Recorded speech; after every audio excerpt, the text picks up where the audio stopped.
한국 무기로 중국을 이긴다고. 굼깨람. 미국 국방부 고위 관계자의 이 한마디에 워싱턴이 경악했습니다. 캄보디아가 5개월간 3천억 원을 쏟아부어 만든 지하 요새, 중국 최신의 방공망 50기, 그리고 절대 뚫을 수 없다며 세계가 인정한 350고지 철벽 방어선을 상대로 한 절망적 전쟁이었거든요. 한국 따위가 우리 중국 무기를 이겨? 웃기지 마라. 중국 군사 전문가들은 비웃으며 조롱했습니다. 그런데 단 9일 만에 모든 게 뒤바뀌었습니다. 한국산 KGGB가 72km 밖에서 날아와 중국 무기들을 박살냈고 5개월 공사가 하루 만에 무너진 거죠. 더 충격적인 건 태국군 피해가 제로였다는 사실입니다. 도대체 한국이 숨긴 비밀병기의 정체는 무엇이었을까요? 지금부터 세계를 뒤흔든 그 충격적 진실을 공개합니다. 영상을 보시면서 내용에 공감하시면 댓글에 대한민국 화이팅을 적어주세요. 저는 에드워드 헤일입니다. BBC에서 20년 넘게 전쟁을 취재해온 기자죠. 이라크, 아프가니스탄, 시리아. 수많은 전장을 거쳐왔지만 2025년 12월 초 태국과 캄보디아 국경에서 목격한 광경만큼 섬뜩한 건 처음이었어요. 국경 근처 태국군 전망대에 올라서자마자 숨이 막혔어요. 망원경 너머로 보이는 캄보디아 쪽 350고지는 그야말로 요새였거든요. 검은 안반을 3m 이상 판에 만든 벙커들이 산 곳곳에 박혀 있었고 위장막 사이로 중국제 무기들이 번뜩이고 있었습니다. 저기 보이는 게 다연장 로켓이에요. 옆에 서 있던 태국군 장교가 떨리는 목소리로 말했습니다.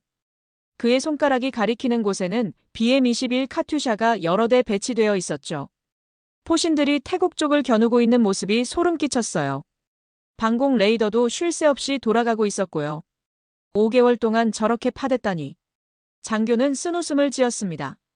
저도 고개를 절로 저었어요. 콘크리트와 철근으로 보강한 벙커들이 바위 속 깊숙이 숨어 있었거든요. 마치 산 전체가 하나의 거대한 무기가 된 것 같았습니다. 자연 지형을 이용한 방어진지치곤 너무나 완벽해 보였어요. 쌍안경을 들여다보니 캄보디아 병사들이 여유롭게 움직이고 있었습니다. 어떤 병사는 벙커 입구에서 담배를 피우고 있었고 또 다른 병사는 무전기로 뭔가 보고하고 있었죠. 그들의 표정에는 자신감이 넘쳤습니다. 아니, 거의 오만함에 가까웠어요. 공중 폭격으로는 절대 뚫을 수 없어 보이는데요. 제가 중얼거리자 장교는 깊은 한숨을 쉬며 고개를 끄덕였어요. 맞습니다. 저희도 그래서 걱정이죠. F-16으로 근접 공격하려면 저 방공망 속으로 들어가야 하는데. 그는 말을 잇지 못했습니다. 무슨 의미인지는 저도 잘 알고 있었거든요. 전투기가 사거리 안으로 들어가는 순간 지대공 미사일의 먹잇감이 된다는 뜻이었어요. 태국군 진지는 상대적으로 조용했습니다. 하지만 공기 중에는 묘한 긴장감이 감돌고 있었어요. 병사들의 얼굴에서 불안함을 읽을 수 있었거든요. 어떤 병사는 망원경으로 적진을 살피면서도 계속 입술을 깨물고 있었고 또 다른 병사는 무전기 소리에 민감하게 반응하고 있었습니다. 언제부터 저렇게 변했나요? 한 5개월 전부터요. 처음엔 단순한 진지 구축인 줄 알았는데 중국 기술자들이 들어오면서 완전히 달라졌습니다. 장교의 목소리에는 좌절감이 배어 있었어요. 그도 그럴 것이 상대방은 시간과 돈을 충분히 들여 준비한 반면 이쪽은 기존 무기로 어떻게든 돌파해야 하는 상황이었거든요. 해가 지면서 350고지의 실루엣이 더욱 뚜렷해졌습니다. 산봉우리 위로 솟은 안테나들과 레이더가 천천히 회전하고 있었어요. 벙커 사이사이로 보이는 조명들이 하나둘 켜지기 시작했고 야간 경계 태세로 들어가는 모습이었습니다. 저 너머에는 불법 카지노와 통신 사기 조직, 그리고 외국인 관광객들을 납치한 범죄자들이 숨어 있었어요. 태국 정부는 더 이상 참을 수 없다는 입장이었지만 저 요새 같은 방어선을 뚫는 건 쉬운 일이 아니었습니다. 망원경을 내려놓으며 한 가지 확신이 들었어요. 이 전쟁은 절대 쉽게 끝나지 않을 거라는 생각이었습니다. 준비된 방어와 급조된 공격이 맞붙는 상황에서 과연 어느 쪽이 승리할지 예측하기 어려웠거든요. 그때 무전기에서 새로운 목소리가 들려왔습니다. 무전기에서 들려온 건 작전회의 소집 명령이었습니다. 저는 태국군 장교와 함께 임시 지휘소로 향했어요. 지하 벙커를 개조한 그 공간은 각종 통신 장비와 지도로 가득했습니다. 기자분도 들어보시죠. 회의실에 앉아있던 태국 공군 퇴역 장성이 저를 향해 손짓했어요. 그는 차나윕 위라왓이라고 자신을 소개했습니다. 한때 F-16 조종사였다가 지금은 전략 자문관으로 일하고 있다고 하더군요. 솔직히 말씀드리면 현재 상황이 매우 심각합니다. 차나윕의 목소리는 무겁고 침착했어요. 그는 지도 위 350고지를 가리키며 설명을 시작했습니다. 저기 보이는 방어선을 뚫으려면 근접 공격이 필요한데 우리 F-16의 기존 무기론 한계가 있어요. 사거리가 짧아서 적 방공망 안으로 들어가야 하거든요. 다른 참모들도 고개를 끄덕였습니다. 모두들 같은 생각인 것 같았어요. 저는 메모를 하면서 질문했습니다. 그럼 해결책이 없는 건가요? 있긴 합니다만. 차나윕은 잠시 망설이더니 결정적인 한마디를 던졌어요. 요새가 아무리 튼튼해도 더 멀리 정확히 때리는 쪽이 이깁니다. 그 순간 회의실 분위기가 바뀌었습니다. 모든 사람들의 시선이 그에게 집중되었어요. 저도 펜을 들고 그 말을 받아 적었죠. 뭔가 중요한 순간이라는 직감이 들었거든요. 무슨 뜻이시죠? 젊은 참모 한 명이 물었습니다. 차나윕은 천천히 대답했어요. 현대전의 핵심은 화력이 아니라 정밀도입니다. 그리고 생존성이죠. 적이 반격하기 전에 먼저 때리고 안전한 곳으로 빠져나오는 것. 그게 승부의 열쇠예요. 저는 걸프전과 이라크전을 떠올렸습니다. 정말 그랬어요. 미군은 항상 적의 사거리 밖에서 정밀 타격을 가했고 그 결과 압도적 승리를 거뒀었죠. 하지만 태국군에게 그런 무기가 있을까요? 구체적으로 어떤 방법을 말씀하시는 건가요?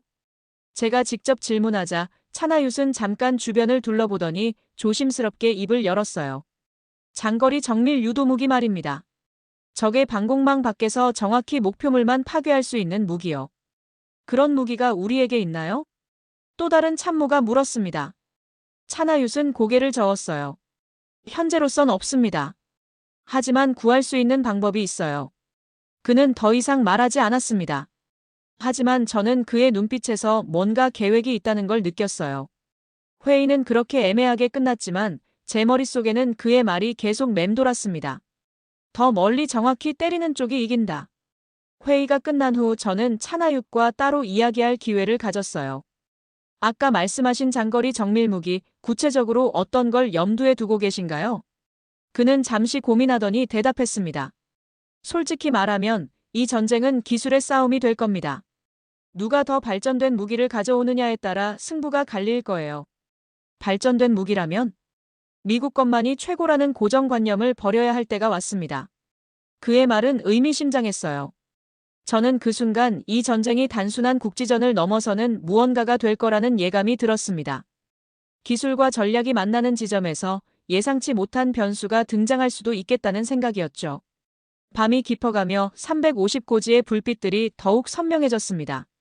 저는 호텔방에서 노트북을 열고 첫 번째 기사 초안을 작성하기 시작했어요. 제목은 이렇게 정했습니다. 현대전의 새로운 법칙이 시험대에 오르다. 하지만 아직 이야기는 시작에 불과했습니다. 진짜 중요한 건 앞으로 벌어질 일이었어요. 다음 날 아침 캄보디아에서 충격적인 영상이 공개되었습니다. 저는 태국군 언론 브리핑룸에서 그 영상을 처음 봤어요. 스크린에 나타난 건 350고지 내부 모습이었습니다. 이걸 보세요. 태국군 정보장교가 리모컨을 조작하며 말했어요. 화면 속 캄보디아 병사들은 바위 속 깊숙한 벙커에서 여유롭게 식사를 하고 있었습니다. 두꺼운 콘크리트 천장, 환기시설, 그리고 충분한 저장 공간까지. 마치 지하 도시 같았어요. 저들이 직접 촬영해서 내보낸 겁니다. 정보장교의 목소리에는 좌절감이 묻어 있었어요. 캄보디아가 노골적인 심리전을 펼치고 있다는 뜻이었죠. 영상은 계속 이어졌습니다. 한 캄보디아 병사가 카메라를 향해 웃으며 엄지를 치켜들었어요. 그 배경으로는 중국제 BM-21 카투샤의 포신들이 보였습니다. 40여 개의 로켓이 발사대에 장전되어 있었죠. 저기 보이는 게 전부가 아닙니다. 정보장교는 다른 장면으로 넘어갔어요.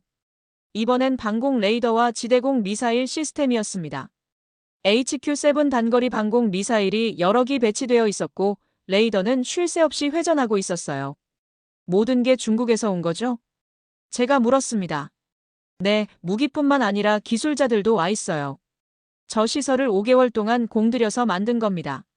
저는 화면을 보며 소름이 돋았어요. 단순한 벙커가 아니라 완전한 요새 시스템이었거든요. 통신시설, 지휘소, 탄약고, 그리고 병력 숙소까지. 모든 게 안반 속에 숨어 있었습니다. 브리핑이 끝난 후 저는 차나윕을 다시 만났어요. 그는 커피 한 잔을 들고 창밖을 바라보고 있었습니다. 어떻게 생각하세요? 제가 물었습니다. 솔직히 말하면 대단하다고 생각해요. 차나윕의 대답은 의외였습니다. 중국이 5개월 동안 투자한 게 헛되지 않았네요. 저 정도 방어시설이라면 기존 공중 폭격으론 절대 뚫을 수 없어요. 그럼 태국은 어떻게 하죠? 그게 문제예요. 우리 F-16이 가진 무기론 한계가 명확하거든요. 그는 손가락으로 공중에 그림을 그리며 설명했어요. AGM-65 매버릭 미사일의 사거리는 약 20km예요. 저 방공망을 뚫고 들어가려면 최소 5km까지 접근해야 해요. 그런데 HQ-7의 사거리가 15km거든요. 계산이 맞지 않았습니다. 공격하려면 적의 방공망 안으로 들어가야 한다는 뜻이었어요. 다른 방법은 없나요? 있긴 해요. 하지만 차나윕은 말을 흐렸습니다. 그의 표정에서 뭔가 고민이 깊다는 걸 알 수 있었어요. 그날 오후 태국 정부에서 공식 성명이 나왔습니다. 캄보디아의 도발적 행위에 강력히 대응할 것이라는 내용이었죠. 하지만 구체적인 방법은 언급하지 않았어요. 저는 현장으로 다시 나갔습니다. 350고지는 여전히 그 자리에서 위압적으로 서 있었어요. 해가 질 무렵 벙커들에서 조명이 켜지기 시작했습니다. 마치 지하 도시가 깨어나는 것 같았죠. 태국군 관측소에서 만난 젊은 장교는 한숨을 쉬며 말했어요. 적이 있는 병력이 대략 500명 정도로 추정돼요. 무기와 탄약도 충분하고 식량도 몇 개월치는 비축해놨을 겁니다. 포위에서 고립시킬 순 없나요? 그것도 쉽지 않아요. 후방 보급로가 여러 개거든요. 게다가 저 다연장 로켓으로 우리 진지를 타격할 수도 있고요. 모든 게 캄보디아 쪽에 유리해 보였습니다. 방어하는 쪽이 공격하는 쪽보다 훨씬 유리한 건 전쟁의 기본 원칙이지만 이 경우는 그 차이가 너무 컸어요. 밤이 되자 캄보디아에서 또 다른 영상을 공개했습니다. 이번엔 훈련 장면이었어요.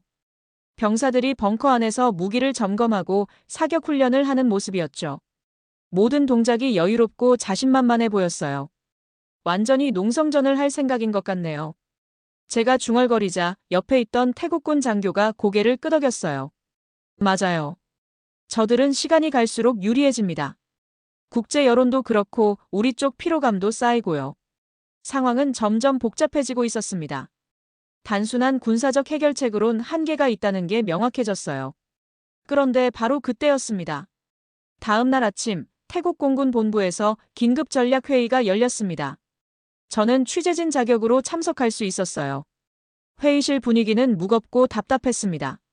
모든 참석자들의 얼굴에 고민이 깊게 배어 있었거든요. 현재까지 검토된 작전안들을 보고드리겠습니다. 작전 참모가 일어서서 발표를 시작했어요. 스크린에는 여러 가지 공격 시나리오들이 나타났습니다. 첫 번째, 기존 F-16으로 근접 공격하는 방안입니다.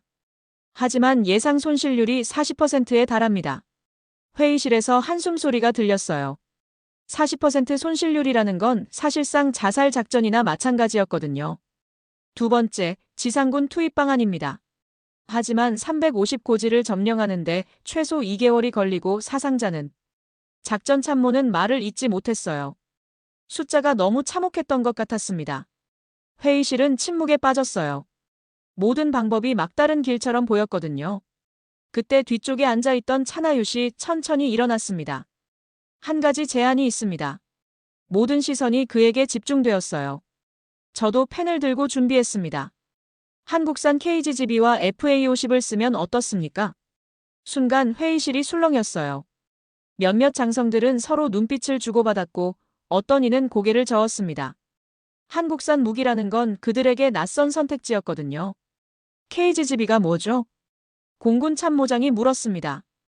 코리언 GPS 가이더드 보미터비의 줄임말입니다. 한국이 개발한 장거리 정밀 유도 폭탄이에요. 차나윕이 설명했어요. 사거리가 얼마나 되나요? 최대 100km까지 가능합니다. 그리고 정확도는 CEP 3m 이하예요. 회의실 분위기가 바뀌었습니다. 100km 사거리라면 캄보디아 방공망 밖에서 공격할 수 있다는 뜻이었거든요. 실전에서 검증된 무기인가요? 한 장성이 의구심 가득한 목소리로 물었어요.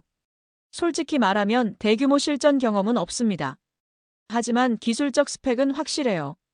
차나윕의 대답에 회의실 분위기가 다시 차가워졌어요. 실전 검증이 없다는 건 군인들에게는 치명적인 약점이었거든요. 미국산 JDAM은 어떤가요? 다른 참모가 물었습니다. 사거리가 25km에 불과해요. 결국 방공망 안으로 들어가야 합니다. 차나윕이 단호하게 대답했어요. 그럼 유럽 무기는요? KEPD 350은 사거리가 500km지만 너무 비싸고 지금 당장 구할 수도 없어요. 모든 대안이 막히자 회의실은 다시 침묵에 빠졌습니다. 그때 공군 참모장이 입을 열었어요. 한국 무기 가격은 어떻습니까? JDAM의 절반 수준입니다. 그리고 FA50과 완벽하게 호환돼요. 차나윕의 눈빛이 반짝였어요. 그는 이미 모든 걸 조사해놨던 것 같았습니다. FA50이 우리 공군에 있나요? 네, 2년 전에 12대를 도입했습니다. 조종사 훈련도 마쳤고요.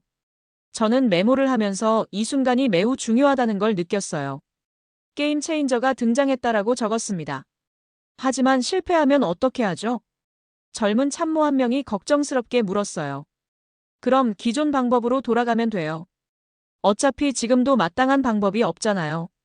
차나윕의 논리는 명확했어요. 잃을 게 없는 상황에서 새로운 가능성에 도전하자는 것이었죠. 공군 참모장은 한참을 생각하더니 말했어요. 한국 쪽에 비공식적으로 타진해보죠. 긴급 도입이 가능한지 확인해봅시다. 좋습니다. 제가 연락해보겠습니다. 차나윕이 즉시 대답했어요. 회의가 끝난 후 저는 차나윕과 따로 이야기했습니다. 진짜 될 거라고 생각하세요? 솔직히 모르겠어요. 하지만 시도는 해봐야죠. 그의 목소리에는 결의가 담겨 있었어요. 한국 무기를 왜 믿으시는 건가요? 데이터 때문이에요. 사거리 100km, 정확도 CEP 3m 이하. 이 숫자들이 거짓말은 아니거든요. 저는 그날 밤 호텔에서 한국 방산업체들에 대해 조사해봤어요. KAI, LIGNX1, 한화시스템. 생각보다 많은 회사들이 첨단 무기를 개발하고 있었습니다. 하지만 실전에서 어떨지는 여전히 미지수였어요. 바로 그 순간 새로운 국면이 시작되려 하고 있었습니다. 이틀 후 태국 공군 내부는 완전히 두 파로 갈라졌습니다. 저는 양쪽 진영의 경론을 지켜볼 기회가 있었어요. 긴급 확대 회의였는데 분위기가 매우 팽팽했습니다. 절대 안 됩니다. 베테랑 장성 한 명이 테이블을 치며 일어섰어요. 한국 무기는 실전 검증이 전혀 없어요. 우리가 실험용 쥐가 될 순 없습니다. 그의 목소리는 확신에 차 있었어요. 주변의 몇몇 장성들도 고개를 끄덕였습니다. 맞습니다. 미국산 무기로 수십 년간 훈련해왔는데 갑자기 바꾸자는 건 너무 성급해요. 또 다른 참모가 동조했습니다. 반대파의 논리는 명확했어요. 검증되지 않은 무기에 국가의 운명을 걸 순 없다는 것이었죠. 하지만 차나윕은 굽히지 않았어요. 그럼 대안이 뭡니까? 40% 손실률을 감수하고 자살 공격을 하자는 건가요? 그의 반박도 날카로웠습니다. KGB의 사거리 100km는 유일한 해답이에요. 적의 방공망 밖에서 정밀 타격할 수 있는 무기는 현재로선 이것뿐이거든요. 공군 참모장은 양쪽을 번갈아 보며 고민에 빠져 있었어요. 저도 이 상황을 지켜보며 긴장했습니다. 태국의 미래가 이 회의에서 결정될 수도 있었거든요. 한국 쪽 반응은 어떤가요? 참모장이 차나윕에게 물었어요. 긍정적입니다. 일주일 내에 KGB 20발과 기술진을 파견할 수 있다고 해요. 가격은요? JDAM 대비 절반 수준이고 긴급 상황을 고려해서 추가 할인도 해준다고 합니다. 숫자는 매력적이었어요. 하지만 반대파는 여전히 회의적이었습니다. 가격이 싸다는 건 성능이 떨어진다는 뜻일 수도 있어요. 아니면 실전에서 써본 적이 없어서 리스크를 모르는 거일 수도 있고요. 저는 메모를 하면서 양쪽 입장을 정리했어요. 한편으로는 위험을 감수하더라도 새로운 가능성에 도전하자는 쪽, 다른 한편으로는 검증된 방법으로 안전하게 가자는 쪽이었죠. 실패하면 어떻게 책임지시겠어요? 반대파 장성이 차나윕을 직접 겨냥했어요. 제가 모든 책임을 지겠습니다. 차나윕의 대답은 단호했어요. 그의 눈빛에서 각오를 읽을 수 있었습니다. 하지만 성공하면 우리는 새로운 옵션을 얻게 되는 거예요. 앞으로 비슷한 상황에서도 쓸 수 있는 무기 말입니다. 회의는 4시간 넘게 이어졌어요. 저는 중간에 화장실에 갔다가 복도에서 몇몇 장교들이 따로 이야기하는 걸 들었습니다. 솔직히 다른 방법이 있나요? 없긴 해요. 하지만 위험 부담이 너무 커요. 그래도 시도는 해봐야 하지 않을까요? 현장의 실무진들은 비교적 개방적인 것 같았어요. 실제로 작전을 수행해야 하는 사람들일수록 현실적인 대안의 필요성을 절감하고 있었습니다. 회의가 재개되었을 때 공군 참모장이 결정적인 질문을 던졌어요. 만약 KGB가 실패하면 우리는 어떤 상황에 놓이게 될까요? 최악의 경우 캄보디아에서 한국 무기도 소용없었다며 대대적으로 선전할 겁니다. 차나윕이 솔직하게 대답했어요. 그럼 우리 체면이 말이 아니죠. 하지만 지금 상태로도 체면은 이미 구겨진 거 아닌가요? 차나윕의 반박에 회의실이 조용해졌어요. 사실이었거든요. 350고지 앞에서 속수무책인 상황이 계속되면 그것도 체면 구기는 건 마찬가지였으니까요. 저는 이 논쟁을 지켜보며 태국이 처한 딜레마를 실감했어요. 변화를 택하면 책임이 따르지만 변화를 거부하면 현재의 막다른 상황이 계속될 뿐이었습니다. 투표로 결정합시다. 참모장이 마침내 결론을 내렸어요. 한국산 무기 긴급 도입에 찬성하시는 분? 천천히 손이 올라가기 시작했어요. 차나윕, 젊은 참모들, 그리고 현장 경험이 많은 몇몇 장교들이었습니다. 반대하시는 분? 베테랑 장성들과 보수적인 참모들이 손을 들었어요. 표를 세는 동안 회의실은 정적이 흘렀습니다. 저도 숨을 죽이고 지켜봤어요. 찬성 9표, 반대 7표. 근소한 차이였지만 결정은 났어요. 한국산 KGB 긴급 도입을 추진하겠습니다. 참모장의 선언과 함께 회의실 분위기가 확 바뀌었어요. 어떤 이들은 안도의 표정을 지었고 또 어떤 이들은 여전히 걱정스러워했습니다. 회의 후 차나윕은 즉시 한국 측에 연락을 취했어요. 저는 그 과정을 지켜보면서 역사의 한순간을 목격하고 있다는 생각이 들었습니다. 정말 될까요? 제가 물었습니다. 모르겠어요. 하지만 이제 돌아갈 수는 없어요. 차나윕의 목소리에는 결의와 불안이 동시에 담겨 있었어요. 태국 공군은 마침내 역사적인 도박을 시작한 것입니다. 2025년 12월 9일 오전 6시. 태국과 캄보디아 국경은 여느 날과 다르지 않아 보였습니다. 하지만 저는 태국 공군 작전 지휘소에서 역사적인 순간을 목격하고 있었어요. KGB 준비 완료했습니다. FA-50 조종사의 목소리가 무전기를 통해 들려왔어요. 한국에서 급파된 기술진들이 일주일 동안 밤낮으로 작업한 결과였습니다. 저는 지휘소 한쪽에서 이 모든 과정을 취재하고 있었죠. 목표물 확인됐나요? 차나윕이 무전기에 대고 물었어요. 그의 목소리는 긴장으로 떨리고 있었습니다. 네, 캄보디아 후방 탄약고입니다. 350고지에서 남쪽으로 72km 지점이에요. 조종사의 대답이 들렸어요. 72km. 이 숫자가 모든 걸 바꿔놓을 거라고는 그때 아무도 예상하지 못했습니다. 지휘소의 대형 스크린에는 실시간 항공 영상이 떠 있었어요. FA-50은 태국 영공 깊숙한 곳을 비행하고 있었고 캄보디아 국경선은 아득히 멀어 보였습니다. 투하 허가 요청합니다. 허가합니다. 사격 개시하세요. 차나윕의 명령이 떨어졌어요. 그 순간 지휘소 안 모든 사람들이 숨을 죽였습니다. 스크린에서 작은 점 하나가 FA-50에서 분리되는 게 보였어요. KGB였습니다. 폭탄은 떨어지면서 날개를 펼치기 시작했죠. 마치 거대한 새가 날개를 편 것 같았어요. 유도 시작됐습니다. 목표까지 약 5분 소요 예정입니다. 기술진 중 한 명이 보고했어요. 한국에서 온 그들은 며칠 전까지 낯선 사람들이었지만 지금은 태국군과 한 팀이 되어 있었습니다. 저는 시계를 보며 초침이 돌아가는 걸 지켜봤어요. 5분이 이렇게 길게 느껴진 적은 처음이었습니다. 지휘소 안 모든 사람들이 같은 마음이었을 거예요. 현재 비행고도 3000m, 속도 마하 0.8로 순항 중입니다. 무전기에서 계속 상황 보고가 들려왔어요.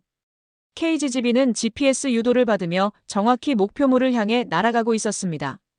캄보디아 방공 레이더 반응은 어떤가요? 차나윕이 물었어요. 전혀 없습니다. 저들은 우리 전투기가 자국 영공에 있다는 것만 알고 있어요. 정보 담당관이 대답했어요. 캄보디아는 태국 전투기가 국경에서 72km나 떨어진 곳에 있다는 걸 알고 있었지만 그 전투기에서 날아온 폭탄이 자신들을 향해 오고 있다는 건 꿈에도 모르고 있었던 거죠. 목표까지 1분 남았습니다. 기술진의 보고에 지휘소 분위기가 더욱 긴장됐어요.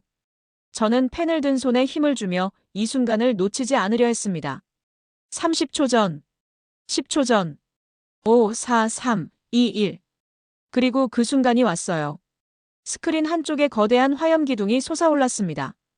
캄보디아 후방 깊숙한 곳에서 폭발이 일어난 거였어요. 지휘소에서는 환호성이 터져 나왔습니다. 명중입니다. 정확히 목표물에 명중했어요. 정찰 드론의 영상을 보던 분석관이 소리쳤어요. 화면에는 완전히 파괴된 탄약고가 보였습니다. 2차 폭발까지 일어나며 주변 시설들도 날아갔어요. 저는 그 순간을 보며 말을 잃었습니다. 72km 떨어진 곳에서 날아온 폭탄이 정확히 목표물만 골라서 파괴한 거였어요. 오차는 고작 2m 정도였습니다. 이게 정말 가능한 일인가요? 제가 혼자 중얼거리자 옆에 있던 한국 기술진이 미소를 지으며 대답했어요. KGGB의 CEP는 3m 이하입니다. 오늘은 그보다도 훨씬 정확했네요. 차나윕은 무전기를 잡고 다음 지시를 내렸어요. 이번에는 후방 보급로를 타격하겠습니다. 두 번째 KGGB 준비하세요. 준비 완료했습니다. 또 다른 FA-50의 응답이 들렸어요.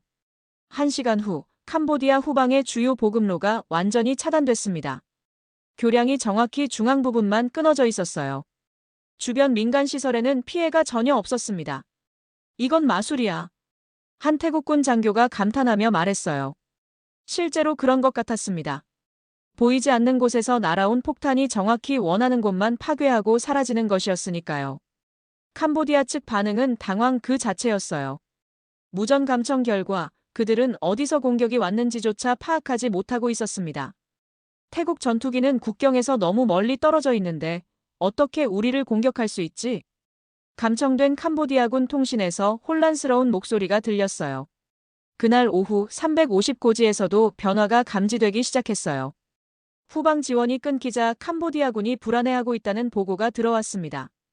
하지만 아직 시작에 불과해요. 차나윕이 저에게 말했어요. 진짜 게임 체인저는 지금부터입니다. 저는 그날 밤 첫 번째 속보를 발송했어요. 제목은 이랬습니다.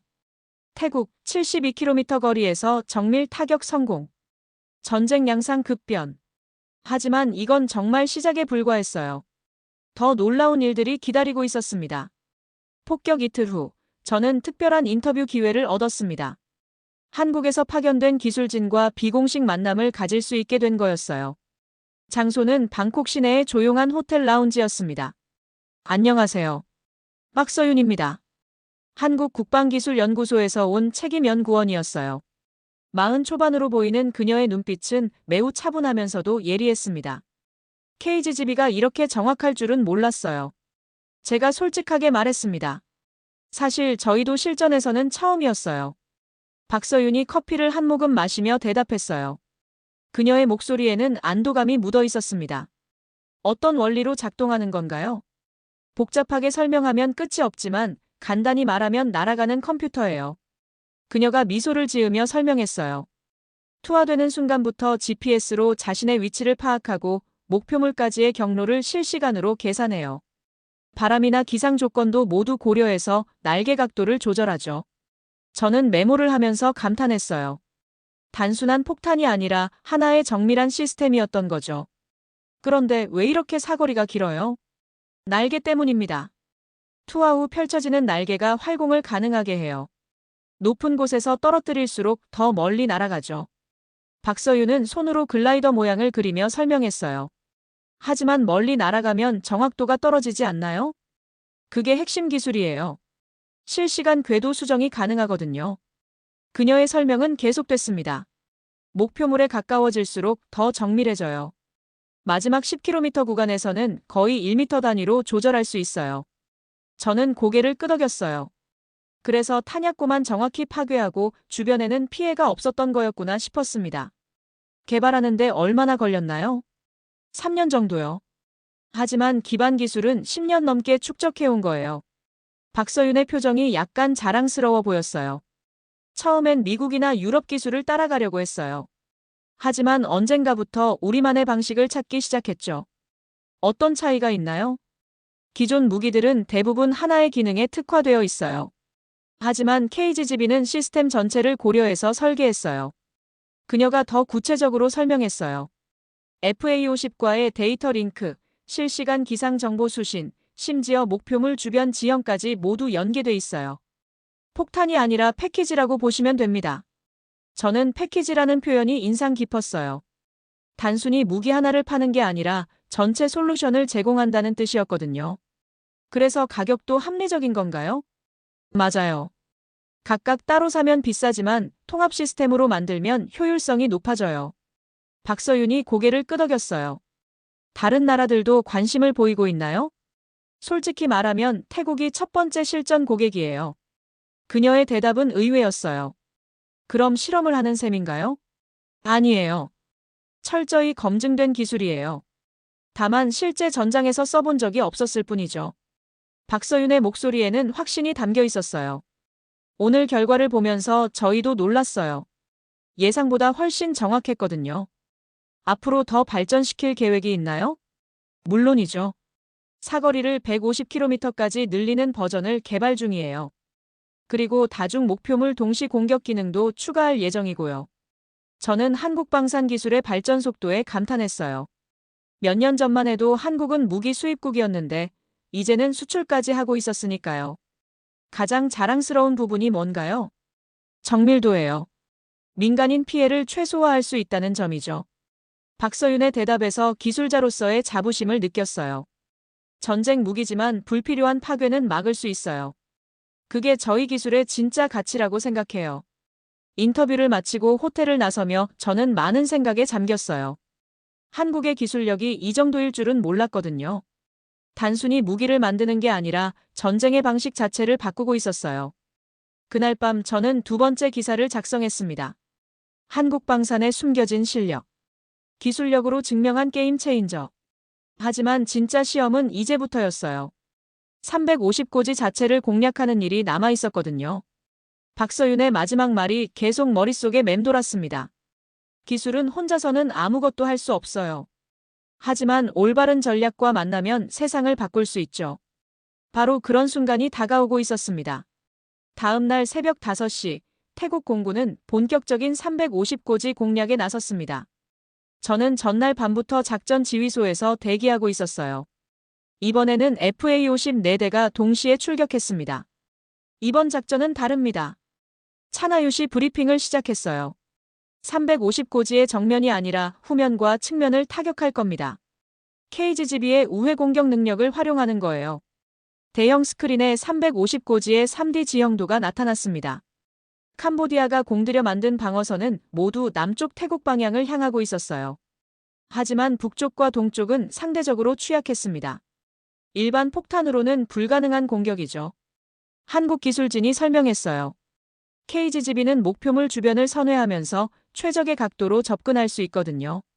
첫 번째 공격이 시작됐습니다. FA50에서 투하된 KGGB는 태국 영공에서 북쪽으로 크게 돌아 350고지 후면으로 접근했어요. 마치 산을 한 바퀴 돌아서 뒤에서 공격하는 것 같았습니다. 목표물 확인됐습니다. 후방 지휘소 입구예요. 드론 영상에서 캄보디아군이 전혀 예상하지 못한 방향에서 폭탄이 날아오는 모습이 포착됐어요. 병사들이 황급히 뛰어다니는 게 보였습니다. 폭발이 일어났을 때 저는 정말 놀랐어요. 바위 속 깊숙이 파인 지휘소 입구가 정확히 봉쇄된 거였어요. 벙커는 그대로 있었지만 출입구가 완전히 막혀버린 상황이었습니다. 이제 저들은 나올 수도 없고 들어갈 수도 없어요. 차나유시 만족스럽게 말했어요. 두 번째 공격은 더욱 정교했습니다. KGGB가 동쪽에서 접근해서 탄약고 환기구를 정확히 타격한 거였어요. 폭탄이 환기구를 통해 내부로 들어가면서 탄약고가 내부에서 폭발했습니다. 세상에. 지휘소에서 감탄사가 터져나왔어요. 두께 3m의 콘크리트 벙커가 안에서부터 무너져 내리고 있었거든요. 캄보디아군의 무전 통신이 감청됐어요. 어떻게 뒤에서 공격이 와요? 태국 전투기는 남쪽에 있잖아요. 탄약고가 무너졌어요. 도움이 필요해요. 목소리마다 공포와 당황이 묻어 있었습니다. 세 번째 공격에서는 FA-50 두 대가 동시에 KGB를 투하했어요. 하나는 서쪽에서, 다른 하나는 북쪽에서 350고지를 향해 날아갔습니다. 동시 다발 공격입니다. 작전 담당관이 보고했어요. 두 폭탄은 거의 같은 시간에 목표물에 도달했어요. 하나는 주요 벙커의 측면 통로를, 다른 하나는 방공 레이더를 정확히 타격했습니다. HQ-7 지대공 미사일 시스템이 완전히 무력화됐어요. 레이더가 파괴되면서 캄보디아의 방공망에 거대한 구멍이 뚫린 거였습니다. 이제 저들은 우리를 감지할 수도 없어요. 전자전 담당관이 보고했어요. 방공 레이더가 완전히 침묵했습니다. 오전 10시, 네 번째 공격이 이어졌습니다. 이번에는 가장 중요한 목표였어요. BM-21 다연장 로켓의 탄약 저장고였습니다. KGB는 산의 서쪽을 크게 돌아서 접근했어요. 캄보디아군이 전혀 예상하지 못한 방향이었습니다. 폭탄은 위장막 사이의 작은 틈을 정확히 노려 탄약 저장고를 타격했어요. 연쇄 폭발이 일어났습니다. 로켓탄들이 하나씩 터지면서 거대한 불기둥이 솟아올랐어요. 저는 드론 영상을 보며 입을 다물 수가 없었습니다. 저 많은 로켓탄이 모두 무력화됐어요. 차나유시 대답했어요. 그의 목소리에는 믿기 어렵다는 표정이 섞여 있었습니다. 캄보디아군의 무전통신은 이제 완전히 혼란 상태였어요. 탄약이 다 타버렸어요. 벙커에서 나갈 수가 없어요. 도대체 어디서 공격이 오는 거예요? 오후가 되자 350고지 전체가 연기에 휩싸였습니다. 여러 곳에서 화재가 계속 타오르고 있었어요. 5개월 동안 공들여 만든 요새가 하루 만에 무력화된 거였습니다. 신기한 건 민간인 피해가 전혀 없다는 거예요. 정찰 담당관이 보고했어요. 350고지 주변 마을들은 아무 피해가 없어요. 정말 정확하게 군사 목표물만 타격했습니다. 저는 그날 오후 특별 보고서를 작성했어요. 350고지 무력화. 한국 정밀 무기의 압도적 위력. 하지만 진짜 놀라운 건 태국군의 피해였어요. 단 한 명의 사상자도 없었거든요. 전투기 조종사들은 안전한 자국 영공에서 임무를 수행했고 지상군은 아예 투입되지도 않았어요. 이게 정말 전쟁인가 싶어요. 한 태국군 장교가 중얼거렸어요. 우리는 아무런 위험도 없이 적을 무력화시켰잖아요. 그날 저녁 캄보디아에서 드디어 반응이 나왔습니다. 하지만 예상과는 달랐어요. 반격이 아니라 중국의 긴급 지원을 요청하는 내용이었습니다. 저들도 더 이상 버틸 수 없다는 걸 인정한 거네요. 차나유시 말했어요. 하지만 중국의 대답은 의외였습니다.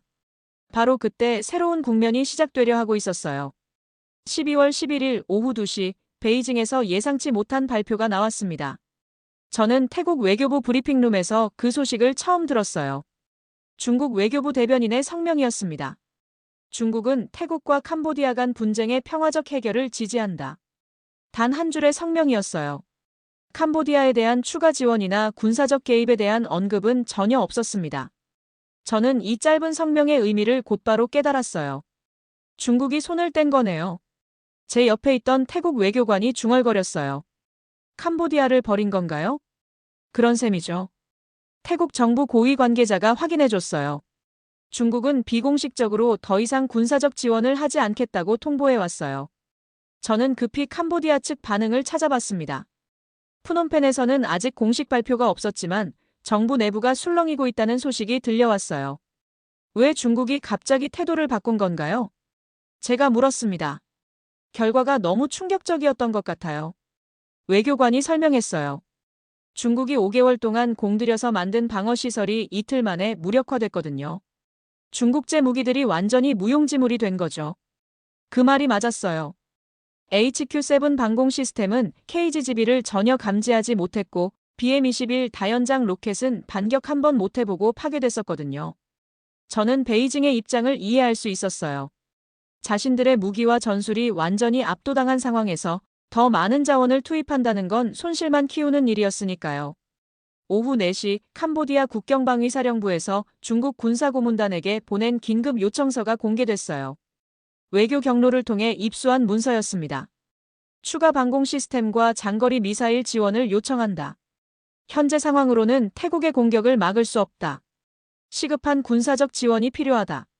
절박한 내용이었어요. 하지만 중국의 답변은 냉정했습니다. 현재로서는 추가 군사 지원이 어렵다. 평화적 해결을 모색할 것을 권한다. 사실상 거절이었어요. 저는 그날 저녁 차나윕과 만났습니다. 그는 중국의 결정이 전쟁의 방향을 완전히 바꿔놓았다고 평가했어요. 중국이 빠지면 캄보디아는 고립될 수밖에 없어요. 차나윕의 분석이었습니다. 무기 보급도 끊기고 기술 지원도 없어지죠. 더 이상 버틸 이유가 없어져요. 그럼 전쟁이 끝나는 건가요? 시간 문제일 거예요. 하지만 캄보디아가 쉽게 항복하지는 않을 겁니다. 그의 예상은 맞았어요. 캄보디아는 여전히 공식적인 항복 의사를 밝히지 않았거든요. 하지만 현실은 달랐습니다. 350고지의 캄보디아군은 이미 전투 능력을 상실한 상태였어요. 무기와 탄약은 대부분 파괴됐고 보급로도 차단된 상황이었습니다. 밤이 되자 더 충격적인 소식이 들어왔어요. 중국 군사고문단이 캄보디아에서 철수를 시작했다는 정보였습니다. 확인된 건가요? 제가 물었습니다. 네, 위성사진으로 확인됐어요. 정보 담당관이 답했어요. 중국 기술진들이 장비를 챙겨서 국경을 넘고 있어요. 이는 중국이 이 전쟁을 완전히 포기했다는 의미였어요. 더 이상 캄보디아를 지원할 의지가 없다는 신호였죠. 저는 그날 밤 긴급 특집 기사를 작성했습니다. 중국, 캄보디아 지원 중단. 한국 무기 앞에 무릎 꿇다. 제목이 좀 자극적이긴 했지만 현실을 정확히 반영한 것이었어요. 중국이 자신들의 무기 체계와 전술이 한국의 정밀 무기에 완전히 압도당했다는 걸 인정한 셈이었으니까요. 캄보디아 내부 상황도 급변했어요. 감청된 통신에 따르면 350고지의 병사들 사이에서 동요가 확산되고 있었습니다.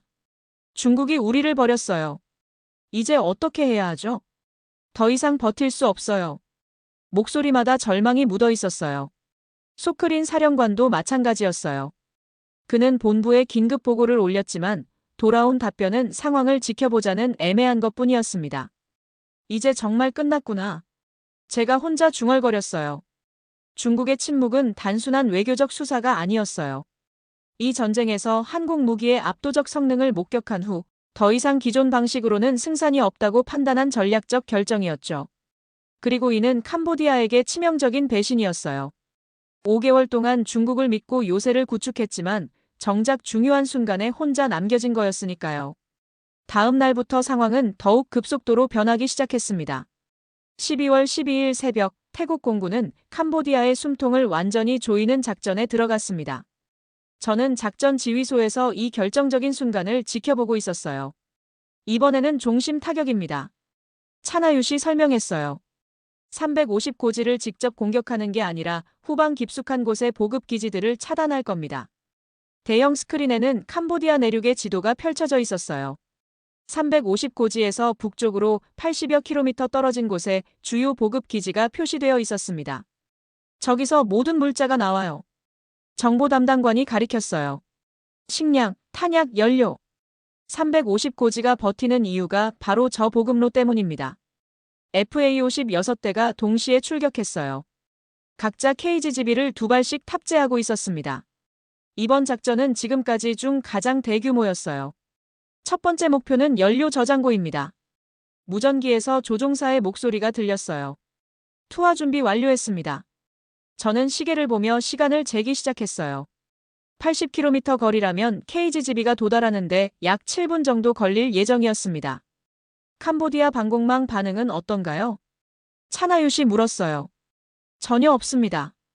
저들은 우리 전투기가 어디 있는지조차 모르고 있어요. 레이더 담당관이 답했어요. 350고지의 방공 레이더가 파괴된 후 캄보디아는 사실상 눈을 감고 있는 상태였거든요. 첫 번째 폭발이 일어났을 때 저는 화면을 믿을 수 없었어요. 연료 저장고에서 거대한 화염이 솟아오르더니 검은 연기가 하늘을 덮었습니다. 정확히 명중했어요. 분석관이 보고했어요. 연료 탱크 3개가 모두 파괴됐습니다. 이어서 두 번째, 세 번째 공격이 계속됐어요. 탄약 창고, 식량 보관소, 차량 정비소가 차례로 파괴됐습니다. 모든 공격이 정확했고 민간 시설에는 피해가 전혀 없었어요. 캄보디아군의 무전통신은 완전한 패닉 상태였어요. 본부, 보급기지가 공격받고 있습니다. 연료가 다 타버렸어요. 탄약고도 날아갔어요. 목소리마다 절망이 묻어 있었어요. 오전 10시, 더 충격적인 소식이 들어왔어요. 350고지 내부의 식수 공급 시설이 고장났다는 겁니다. 어떻게 된 거죠? 제가 물었습니다. 급수 펌프가 멈춘 것 같아요. 전력 공급이 끊어진 거죠. 정보 담당관이 설명했어요. 보급 기지에서 발전용 연료를 보내줬는데 그게 차단되면서 전력난이 시작된 거예요. 캄보디아군은 이제 물까지 부족한 상황에 처했어요. 식량과 탄약은 물론이고 기본적인 생존 필수품마저 떨어지기 시작한 거였습니다. 얼마나 버틸 수 있을까요? 이틀, 길어야 사흘이에요. 차나유시 단언했어요. 물 없이는 아무것도 할 수 없거든요. 오후에는 더욱 절망적인 보고가 이어졌어요. 350고지로 향하는 모든 보급로가 차단된 거였습니다. 교량 3곳과 주요 도로 4구간이 모두 파괴됐어요. 트럭이나 차량으로는 접근이 불가능합니다. 헬기로 보급하려 해도 우리가 감시하고 있어서 어려워요. 완전한 고립이었어요. 350고지는 이제 섬처럼 떨어져 있었습니다. 캄보디아 본부에서 350고지에 보낸 무전 내용이 감청됐어요. 가능한 한 버텨라. 지원군을 보내도록 하겠다. 하지만 현실적으로 불가능한 약속이었어요. 태국 공군이 하늘을 완전히 장악하고 있는 상황에서 어떤 지원도 불가능했거든요. 저는 350고지의 캄보디아군이 처한 상황을 정리해봤어요. 탄약은 거의 바닥났고 식량은 이틀치 정도만 남아있었어요. 물은 더 심각해서 하루도 못 버틸 것 같았습니다. 소크린 사령관이 본부에 긴급 요청을 했어요. 통신 감청 담당자가 보고했어요. 철수 허가를 요청한 거예요. 하지만 캄보디아 본부의 답변은 냉정했어요. 끝까지 버텨라. 퇴각은 허용하지 않는다. 사실상 죽으라는 명령이나 마찬가지였어요. 그날 저녁 350고지에서 마지막 무전이 들어왔어요. 더 이상 버틸 수 없습니다. 병사들이 쓰러지기 시작했어요. 도움이 필요해요. 목소리는 거의 절규에 가까웠어요. 하지만 도움이 올 가능성은 없었습니다. 저는 그날 밤 특별 보고서를 작성했어요. 350고지 완전 고립. 캄보디아군 붕괴 직전. 5개월 동안 공들여 만든 난공불락의 요새가 일주일 만에 무력화된 거였어요. 그것도 태국군은 단 한 명의 사상자도 없이 말이죠. KGB의 위력은 상상을 초월했어요. 단순히 폭탄을 떨어뜨리는 게 아니라 적의 전쟁 수행 능력 자체를 마비시킨 거였습니다. 다음 날이면 모든 게 끝날 것 같았어요. 하지만 마지막 순간까지 예측할 수 없는 게 전쟁이었죠. 12월 13일 오전 6시 350고지에서 하얀 깃발이 올라갔습니다. 저는 태국군 관측소에서 망원경으로 그 장면을 직접 목격했어요. 5개월 동안 난공불락이라 여겨졌던 요새의 마지막 순간이었습니다. 정말 항복하는 건가요? 제가 옆에 있던 태국군 장교에게 물었어요. 아직 확실하지 않아요. 일시 휴전 요청일 수도 있고요. 하지만 곧 명확해졌습니다. 캄보디아군에서 무전이 들어왔거든요. 태국군에게 알린다. 우리는 항복 의사를 표명한다. 소크린 사령관의 목소리였어요. 사나흘 전만 해도 자신만만했던 그의 목소리는 이제 완전히 지쳐 있었습니다. 반복한다. 350고지 방어군은 항복한다. 태국군 지휘소는 술렁였어요. 모든 사람들이 서로를 바라보며 이 순간이 정말 현실인지 확인하려 했습니다. 확인됐습니다. 통신 담당관이 보고했어요. 350고지의 캄보디아군이 공식 항복을 선언했습니다. 그 순간 지휘소에서 환호성이 터져나왔어요. 일주일 전만 해도 불가능해 보였던 승리가 현실이 된 거였습니다. 저는 급히 메모를 했어요. 시간은 오전 6시 15분. 350고지 함락. 단 나흘 만에 끝난 전쟁이었습니다. 병력은 얼마나 남았나요? 차나유시 물었어요. 약 300명 정도로 추정됩니다. 정찰 담당관이 답했어요. 원래 500명이었는데 일부는 어제 밤 몰래 빠져나간 것 같아요. 도망친 병사들을 탓할 수는 없었어요. 물과 식량이 바닥나고 탄약도 없는 상황에서 버티는 건 불가능했거든요. 오전 9시 태국군이 350고지에 입성했습니다. 저도 취재진으로 함께 올라갔어요. 직접 본 요새의 모습은 충격적이었습니다. 바위 속에 파인 벙커들은 대부분 입구가 막혀 있었어요. KGB의 정밀 타격으로 출입구만 골라서 봉쇄된 상태였습니다. 벙커 자체는 멀쩡했지만 사용할 수 없게 된 거였죠. 이걸 보세요. 한 태국군 장교가 파괴된 탄약고를 가리켰어요. 내부는 완전히 비어 있었습니다. 폭발로 모든 탄약이 소실된 상태였어요. BM-21은 어떻게 됐나요? 제가 물었습니다. 저기 보이는 게 잔해예요. 다연장 로켓 발사대는 형체를 알아볼 수 없을 정도로 파괴되어 있었어요. 40여 개의 로켓탄이 모두 폭발하면서 철제 구조물이 완전히 녹아버린 상태였습니다. 방공시설은 어떤가요? 레이더가 정확히 타격되어서 완전히 무용지물이에요. HQ-7 지대공 미사일 시스템도 마찬가지였어요. 미사일 자체는 남아있었지만 유도 레이더가 파괴되어서 발사할 수 없었습니다. 가장 인상적인 건 민간시설 피해가 전혀 없다는 점이었어요. 350고지 바로 아래 마을은 아무런 손상도 없었습니다. 군사 목표물만 정확히 골라서 타격한 거였어요. 이게 정밀 타격의 힘이군요. 제가 감탄하며 말했습니다. 항복한 캄보디아 병사들과 대화할 기회도 있었어요. 그들의 증언은 놀라웠습니다. 어디서 공격이 오는지 전혀 몰랐어요. 한 병사가 말했어요. 갑자기 뒤에서 폭발이 일어나더군요. 레이더에는 아무것도 안 잡혔는데 말이에요. 가장 무서웠던 게 뭔가요? 제가 물었습니다. 숨을 곳이 없어진다는 거였어요. 벙커 안에 있어도 언제 공격받을지 몰라서 불안했거든요. 또 다른 병사는 이렇게 말했어요. 처음에는 태국이 감히 우리를 못 건드릴 거라고 생각했어요. 하지만 첫 번째 폭격 후에는 완전히 달라졌어요. 소크린 사령관과도 잠깐 대화했어요. 그는 완전히 지쳐 있었지만 여전히 군인다운 모습을 유지하고 있었습니다. 예상했던 전쟁과 달랐나요? 제가 조심스럽게 물었어요. 전혀 달랐어요.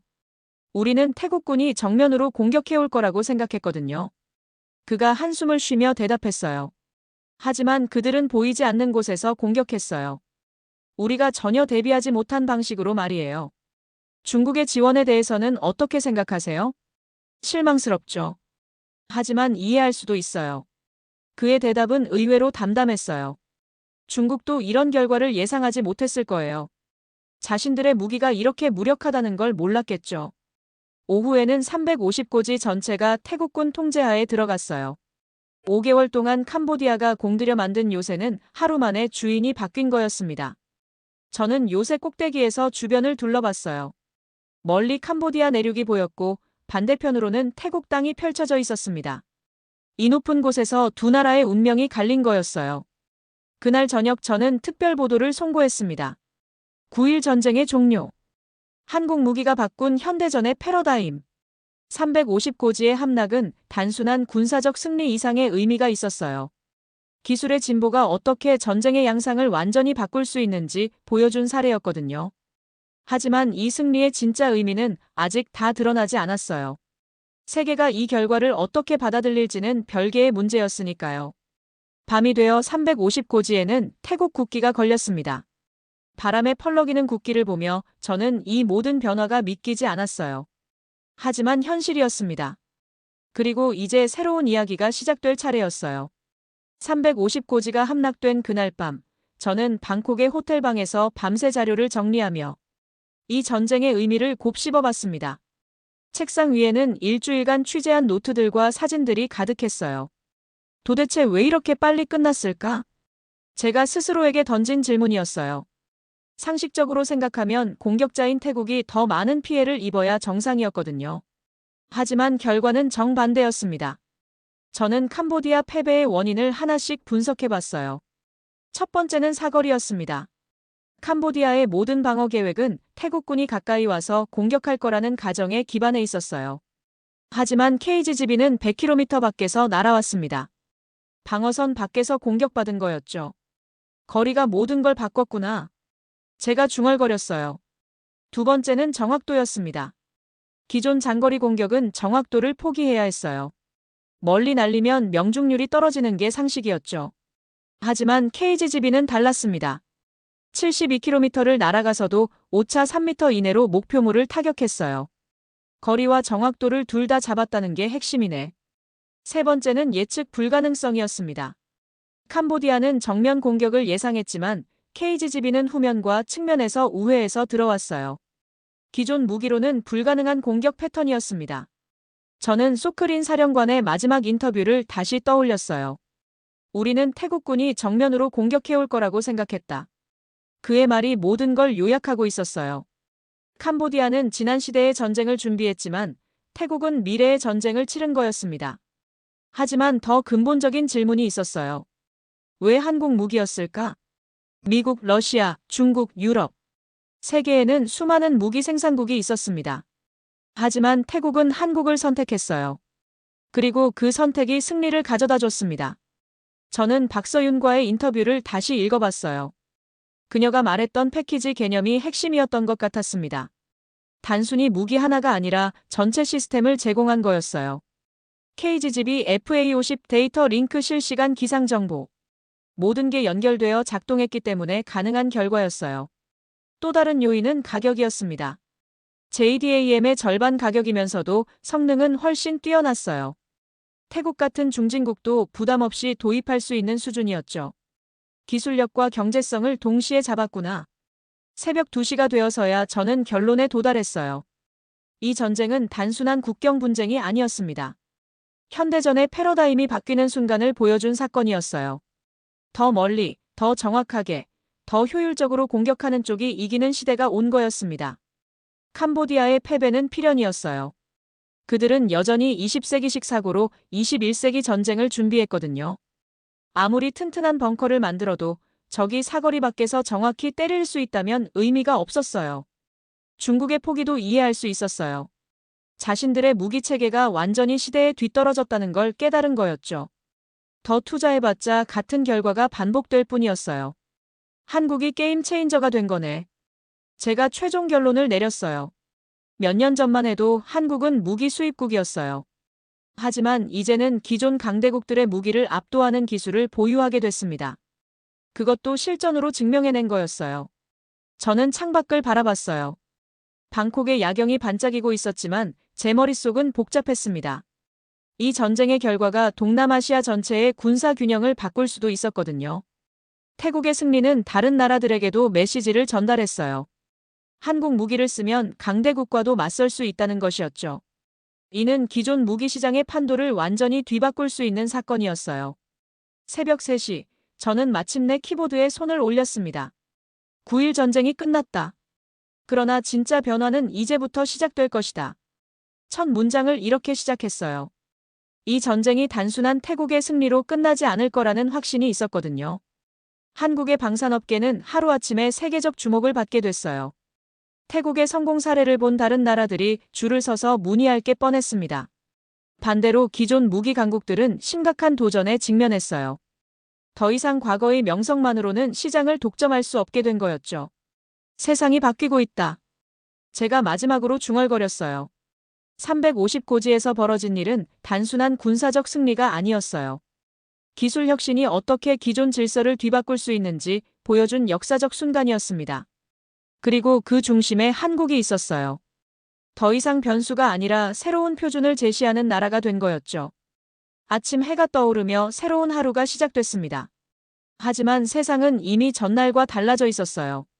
12월 14일 아침, 저는 서울행 비행기에 몸을 맡기고 있었습니다. 태국에서의 취재를 마치고 이제 이야기의 진원지로 향하는 길이었어요. 기내에서 노트북을 열고 마지막 기사의 초안을 작성하기 시작했습니다. 한국산 무기가 바꾼 9.1 전쟁. 제목을 이렇게 정했어요. 단순하지만 핵심을 담고 있었습니다. 비행기가 인천공항에 착륙할 때 저는 이미 기사의 윤곽을 잡고 있었어요. 이 이야기는 단순한 전쟁 보도가 아니었습니다. 한국이 어떻게 세계 무기 시장의 새로운 강자로 부상했는지 보여주는 분석 기사가 되어야 했어요. 공항에서 택시를 타고 BBC 서울 지국으로 향하는 동안 저는 휴대폰으로 각국의 반응을 확인해 봤습니다. 예상대로 세계 언론이 이 사건에 주목하고 있었어요. 태국의 완벽한 승리, 한국 무기의 위력 입증 CNN 9일 만에 끝난 전쟁, 게임 체인저는 한국이었다. 로이터 중국 무기 체계의 완전한 패배 월스트리트 저널. 모든 매체가 한국의 역할에 주목하고 있었어요. 서울 지국에 도착해서 가장 먼저 한 일은 한국 정부의 공식 반응을 확인하는 것이었습니다. 국방부 대변인 브리핑이 오후 2시에 예정되어 있었어요. 한국은 태국과의 방산 협력을 통해 지역 안정에 기여하게 되어 기쁩니다. 대변인의 공식 멘트는 조심스러웠어요. 하지만 기자들의 질문은 더 직접적이었습니다. KGGB의 실전 성과에 대해 어떻게 평가하십니까? 다른 국가들로부터 도입 문의가 들어오고 있나요? 중국과의 관계에 영향을 줄 것으로 보십니까? 대변인은 신중하게 답변했지만 자부심을 완전히 숨길 수는 없어 보였어요. 우리 방산업체들이 세계적 수준의 기술력을 보유하고 있다는 것이 다시 한번 입증됐습니다. 브리핑 후 저는 KAI 본사를 방문했습니다. FA50을 생산한 회사였거든요. 로비에는 이미 각국 언론사 취재진들이 몰려 있었어요. 하루 종일 전화가 울리고 있어요. KAI 대변인이 말했어요. 필리핀, 말레이시아, 인도네시아, 동남아시아 각국에서 문의가 쏟아지고 있습니다. 구체적인 수주 가능성은 어떤가요? 제가 물었습니다. 아직 초기 단계지만 관심도는 엄청나요. 태국 사례를 직접 목격한 효과가 크죠.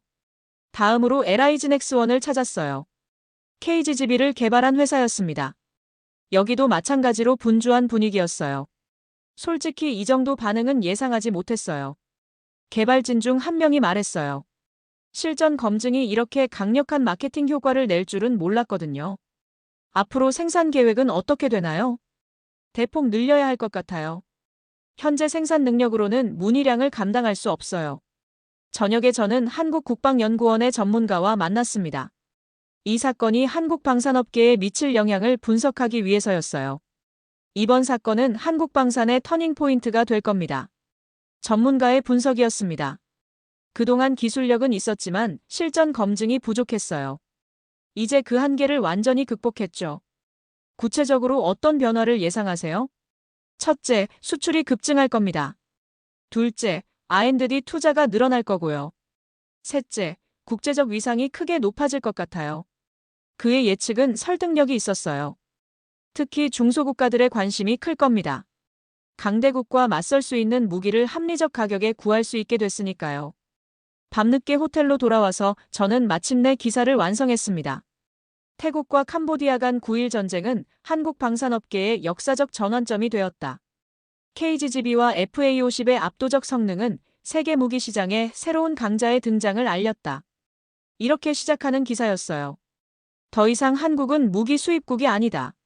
기존 강대국들과 어깨를 나란히 하는 방산 강국으로 부상했다. 350고지에서 벌어진 일은 그 상징적 증거였다. 기사를 송고하고 나서 저는 창밖 서울 야경을 바라봤습니다. 이 도시 어딘가에서 KGGB와 FA50이 설계되고 제작됐을 거라고 생각하니 감회가 새로웠어요. 몇 년 전만 해도 한국 방산업체들은 해외 기술에 의존했었어요. 하지만 이제는 자체 기술로 세계 시장을 놀라게 하고 있었습니다. 정말 세상이 바뀌었구나. 제가 혼자 중얼거렸어요. 태국에서의 성공은 한국에게 새로운 기회를 열어줬어요. 하지만 동시에 새로운 책임도 따라왔습니다. 이제 한국의 무기가 세계 각지의 갈등에 영향을 미칠 수도 있었거든요. 다음 날부터 한국 정부와 방산업체들은 이 기회를 어떻게 활용할지 고민해야 할 것 같았어요. 350고지에서 시작된 변화의 물결이 이제 한반도까지 도달한 거였습니다. 저는 마지막 문장을 키보드에 쳤어요. 한국은 더 이상 변수가 아니다. 새로운 상수가 되었다. 이제 세상에 이 이야기를 전할 차례였습니다. 12월 15일 오후 캄보디아 정부에서 공식 휴전 요청이 나왔습니다. 저는 서울에서 이 소식을 접했어요. 태국 현지에서는 이미 예상된 결과였지만 공식 발표가 나오자 모든 게 마무리된 느낌이었습니다. 캄보디아는 태국과의 즉각적인 휴전을 요청한다. 푸놈펜에서 발표된 성명이었어요. 더 이상 버틸 수 없다는 현실을 인정한 거였죠. 태국 정부의 반응은 신속했습니다. 캄보디아의 휴전 요청을 수락한다. 즉시 모든 군사 행동을 중단하겠다. 방콕에서 발표된 승리 선언이었어요. 정확히 8해 만에 끝난 전쟁이었습니다. 저는 급히 BBC 런던 본사와 화상회의를 했어요. 이 사건의 국제적 의미를 논의하기 위해서였습니다. 에드워드, 이번 사건을 어떻게 평가하십니까? 편집장이 물었어요. 현대전의 패러다임이 완전히 바뀐 사건입니다. 제가 답했어요. 거리와 정확도가 모든 걸 결정했어요. 가까이서 강하게 때리는 시대는 끝났습니다. 이제는 멀리서 정확하게 때리는 시대예요. 한국의 역할을 어떻게 보시나요? 게임 체인저입니다. 기존 무기 강국들의 독점 구조에 균열을 냈어요. 그날 오후 세계 각국의 반응이 쏟아져 나왔습니다. 미국은 조심스러운 환영 입장을 보였어요. 지역 안정을 위한 평화적 해결을 환영한다. 하지만 한국 무기의 위력에 대해서는 직접적인 언급을 피했습니다. 중국은 예상대로 불쾌감을 드러냈어요. 일부 국가의 무력 사용을 우려한다. 하지만 구체적인 후속 조치는 발표하지 않았습니다. 유럽은 분석적 접근을 보였어요. 새로운 무기 기술이 지역 균형에 미칠 영향을 주시하겠다. 가장 흥미로운 반응은 동남아시아 각국에서 나왔습니다. 필리핀, 태국의 성공 사례를 면밀히 검토하겠다. 말레이시아 국방력 강화 방안을 재검토할 예정이다. 인도네시아 다양한 방산 협력 가능성을 열어두고 있다. 모두 한국 무기에 대한 관심을 우회적으로 표현한 것이었어요. 저는 태국에 전화를 걸어 차나육과 통화했습니다. 분위기가 어떤가요? 제가 물었습니다. 완전히 달라졌어요. 군 내부에서 한국 무기에 대한 신뢰가 하늘을 찌르고 있어요. 차나윕의 목소리는 자신감으로 가득했어요. 다른 무기도 추가 도입할 계획인가요? 이미 논의가 시작됐어요. 해상 무기, 방공 시스템. 전 분야에서 검토하고 있습니다. 한국 정부도 상황 변화에 발빠르게 대응하고 있었어요. 국방부에서 긴급 브리핑이 열렸습니다. 우리는 책임감 있는 방산 수출국이 되겠습니다. 국방장관의 발언이었어요. 평화와 안정을 위한 방향으로만 우리 기술을 활용하겠습니다. 저는 이 발언의 의미를 이해할 수 있었어요. 한국이 새로운 책임을 인식하고 있다는 뜻이었습니다. 오후에는 한국국방연구원에서 긴급 세미나가 열렸어요. 저도 참관할 수 있었습니다. 이번 사건으로 우리가 얻은 교훈은 무엇인가? 발제자가 문제를 제기했어요. 첫째, 기술 혁신의 위력입니다. KGGB는 기존 무기의 한계를 완전히 극복했어요. 둘째, 시스템 통합의 중요성입니다. 개별 무기가 아니라 전체 패키지가 승부를 결정했어요. 셋째, 실전 검증의 가치입니다. 아무리 좋은 기술도 실전에서 증명되어야 인정받아요. 모든 분석이 설득력 있었어요. 저녁에 저는 박서윤과 다시 만날 수 있었습니다. 서울 시내의 조용한 카페에서였어요. 소감이 어떠세요? 제가 물었습니다. 아직도 믿기지 않아요. 우리 기술이 이렇게 주목받을 줄은 몰랐거든요. 그녀의 목소리에는 감격이 담겨 있었어요. 앞으로 어떤 계획이 있나요? 더 발전된 버전을 개발하고 있어요. 사거리도 늘리고 정확도도 높이고요.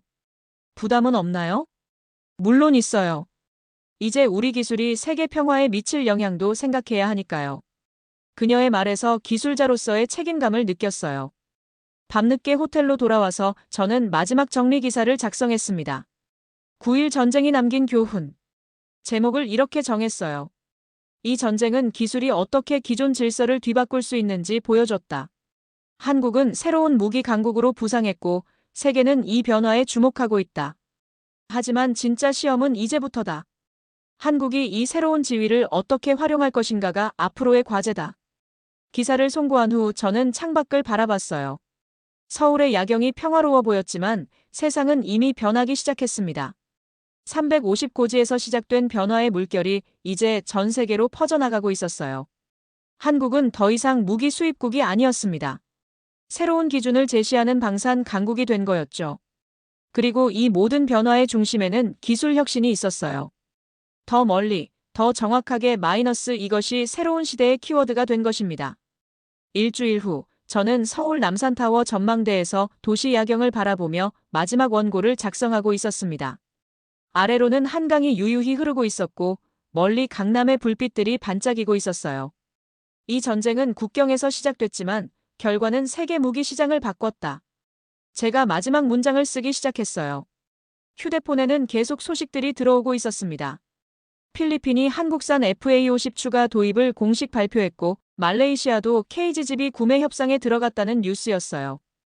인도네시아와 폴란드에서도 문의가 이어지고 있었습니다. 한국 방산 주가가 연일 상한가를 기록하고 있습니다. 경제 뉴스에서도 연일 관련 소식이 나오고 있었어요. 저는 지난 2주일간의 여정을 되돌아봤습니다. 태국 국경의 긴장된 분위기에서 시작해서 350고지의 폭격 캄보디아의 항복, 그리고 지금 서울에서의 마무리까지 모든 게 꿈 같았어요. 하지만 가장 인상 깊었던 건 사람들이었습니다. 차나윕의 결단력, 박서윤의 전문성, 그리고 현장에서 만난 수많은 군인들과 기술자들의 열정. 이들이 없었다면 이런 결과는 불가능했을 거예요. 핸드폰이 울렸습니다. 차나윕에서 온 전화였어요. 에드워드, 잘 지내시죠? 네, 서울에 있어요. 마지막 기사를 정리하고 있었어요. 좋은 소식이 있어요. 태국 정부에서 한국과 포괄적 방산 협력 협정을 체결하기로 했어요. 축하드려요. 정말 대단한 변화네요. 이 모든 게 당신 덕분이기도 해요. 정확한 보도를 해주셔서 세계가 우리 성공을 알게 됐잖아요. 차나윕의 말에 저는 겸손하게 답했어요. 저는 그저 목격한 걸 기록했을 뿐이에요. 전화를 끊고 저는 다시 원고로 돌아갔습니다. 72km. 이 숫자가 모든 것을 바꿨다. 제가 계속 썼어요. KGB가 날아간 거리는 단순한 물리적 수치가 아니었다. 한국이 세계 무기 시장에서 걸어온 거리였고 기술 독립을 향한 여정의 상징이었다. 창밖으로 비행기 하나가 지나가는 게 보였어요. 어디로 가는 비행기일까 생각하다가 문득 태국에서 한국으로 오던 그날이 떠올랐습니다. 그때만 해도 저는 이 이야기가 이렇게 큰 파장을 일으킬 줄은 몰랐어요. 단순한 지역 분쟁 취재라고 생각했었거든요. 하지만 현장에서 목격한 건 역사가 바뀌는 순간이었습니다. 기술의 진보가 어떻게 기존 질서를 뒤흔들 수 있는지 보여준 사례였다. 저는 계속 원고를 작성했어요. 한국의 성공은 단순한 운이 아니었다. 수십 년간 축적한 기술력과 혁신 의지, 그리고 과감한 도전 정신이 만들어낸 결과였다. 멀리 한강 건너편으로 여의도가 보였어요. 저기 어딘가에 방산업체들의 본사가 있을 텐데 지금쯤 전 세계에서 온 주문 처리로 바쁠 것 같았습니다. 이번 사건으로 가장 큰 변화를 겪을 곳은 아마 동남아시아일 거예요. 중소국가들이 강대국과 맞설 수 있는 무기를 합리적 가격에 구할 수 있게 됐으니까요.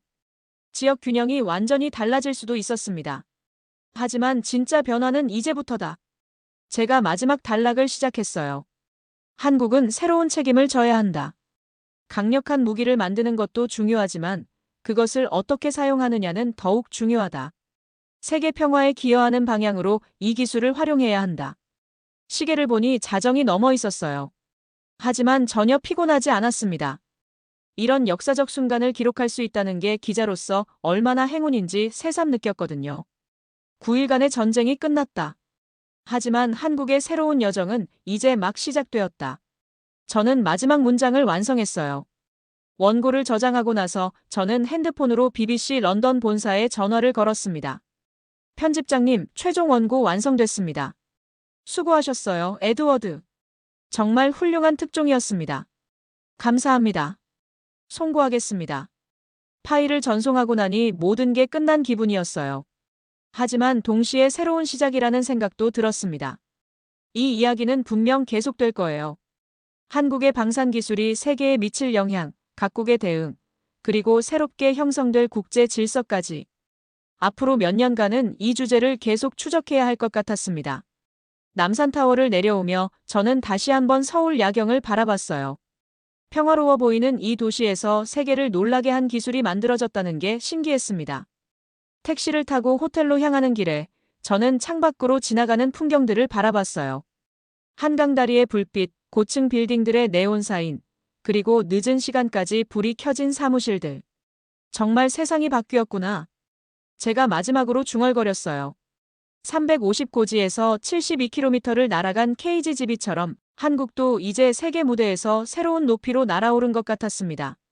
더 이상 변수가 아닌 새로운 상수로서 말이죠. 오늘 영상을 끝까지 시청해주셔서 감사합니다. 오늘도 건강한 하루 보내세요.